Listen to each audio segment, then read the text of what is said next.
এখানে একটি প্রতিমা তৈরি হচ্ছে, দুর্গা প্রতিমা। দেখতে অপূর্ব সুন্দর। এই প্রতিমার উচ্চতা 4.5 ফুট এবং এর যদি চওড়া হিসেব করা যায় 4 ফুট। তো এবার বুঝতেই পারছো প্রতিমাটি কিন্তু খুব একটা বড় নয়, ছোটোর মধ্যে খুব সুন্দর।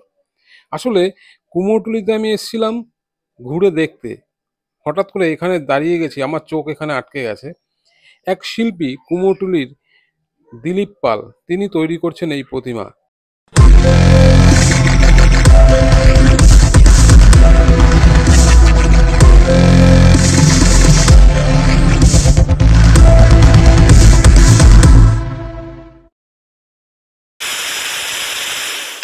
এই প্রতিমা আমাদের এখানকার কিন্তু নয়, এই প্রতিমা বাইরের থেকে অর্ডার হয়েছে, অর্থাৎ বোম্বে থেকে, আর ডেলিভারিও হবে বোম্বে।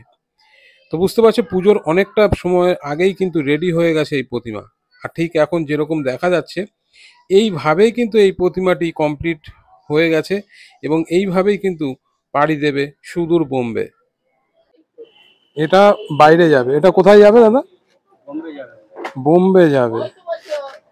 সেই জন্য কিন্তু এটা অনেকটা রেডি করে ফেলেছে। আর দারুণ লাগছে দেখতে, মানে এই অবস্থাতে দারুণ লাগছে দেখতে, কালারগুলো এত সুন্দর উজ্জ্বল ভাবে ফুটেছে, এত সুন্দর। কলকাতার শোভাবাজার কুমোরটুলিতে এলে তোমরা কিন্তু এরকম অনেক জায়গায় দেখতে পাবে এত সুন্দর সুন্দর প্রতিমা। তবে শিল্পী দিলীপ পাল, তার হাতের ছোঁয়া কিন্তু দুর্দান্ত। তিনি যে ঠাকুরটি তৈরি করেছেন ঠিক এইভাবেই কিন্তু পাড়ি দেবে সুদূর বোম্বে। এরপরে আরেকটু ফিনিশিং টাচ বাকি আছে, সেটা হলো এখন যে কালারগুলো হচ্ছে এগুলো একদম কালার, যেমন কাঁচি হলুদ, একটু গ্রিনিশ যেটা সেই কালার, তারপর গণেশ ঠাকুরের গায়ে যে রেড কালার আছে, হোয়াইট কালার আছে, এর উপরে একটু শাইনিং হবে, ব্যাস। আর কিচ্ছু এখানে থাকবে না। আর মায়ের গায়ে থাকবে পরনে শাড়ি। এই যে জিনিসগুলো রেডি করে উনি কিন্তু পাঠিয়ে দেবেন বোম্বে। এবং কিভাবে যাবে সেটা যতটা জানতে পেরেছি ট্রেনে করে যাবে, এবং এটাই একটা বড় প্যাকেট হবে, প্যাকেট হয়ে সেই প্যাকেটটাই কিন্তু বোম্বে পৌঁছে যাবে।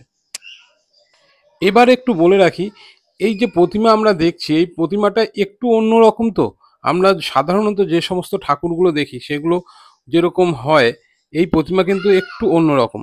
আসলে এই প্রতিমাকে বলা হয় বনেদি প্রতিমা, অর্থাৎ আগের কালে রাজরাজার বাড়িতে কিন্তু এই ধরনের ঠাকুর দিয়ে পুজো করা হতো। এরকমই ঠাকুর কিন্তু সেখানে থাকতো, গ্রাম বাংলার বুকে এই ঠাকুরই কিন্তু আমরা দেখতে পাই। এবং সেই বনেদি ঠাকুরই কিন্তু অর্ডার পড়েছে তার কাছে, তিনি তৈরি করে দিচ্ছেন। কাচি হলুদ গায়ের রং, মাথার যে মুকুট সেটা সাদা, এবং মায়ের যে 10 হাত সেখানে দেখতে পাচ্ছ বাঙালি বউয়ের মতন হাতে শাখা পলা পড়া আছে। দারুণ লাগছে, মানে কনসেপ্টটা দুর্দান্ত কনসেপ্ট, এবং দারুণ ফুটেছে। সব থেকে বড় কথা দারুণ, চোখ আটকে যাচ্ছে এখানে।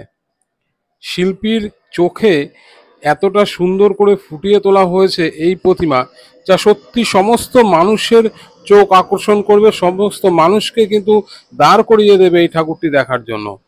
দারুণ দারুণ দারুণ প্রতিস্থাপনা এই শিল্পীর। তোমরা কুমোরটুলিতে আসলে একবার যোগাযোগ করতে পারো এই শিল্পীর সাথে, যদি এই ধরনের কোনো কাজ তোমাদের ভালো লাগে অবশ্যই শিল্পী দিলীপ পালের সাথে কিন্তু যোগাযোগ করতে পারো। আপনার নামটা একটু বলে দেবেন? দিলীপ পাল। পুরো মূর্তিটি আপনিই তৈরি করেছেন প্রথম থেকে? আচ্ছা আচ্ছা আচ্ছা। এটা কি বাইরে যাবে দাদা ঠাকুরটা? কোথায় যাবে? হ্যাঁ, বম্বে।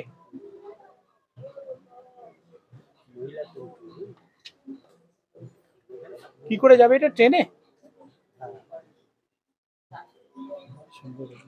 মাটির ঠাকুর না এটা? হ্যাঁ, বিদেশে তো সব